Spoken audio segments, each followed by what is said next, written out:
হরে কৃষ্ণ, রাধে রাধে। এই জায়গাটির নাম চক্রতীর্থম। এটা ছিল তিরুপতিতে।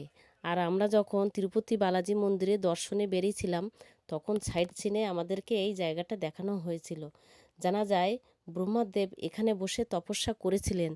আর জানা যায় যে ভগবান বিষ্ণু এই জায়গাটাকে পরিষ্কার করছিলেন, তখন সুদর্শন চক্র এই জলে পড়ে গিয়েছিল, তাই এই জায়গাটির নাম হয়েছিল চক্রতীর্থম। আর এই চক্রতীর্থম থেকে একটুখানি সামনে এগিয়ে এলেই পাওয়া যাবে একটা শিব মন্দির।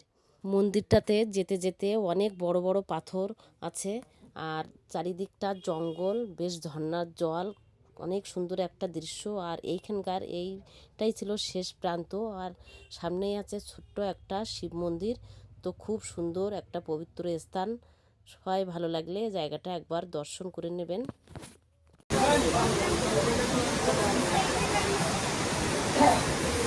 Dia lah, kau nak.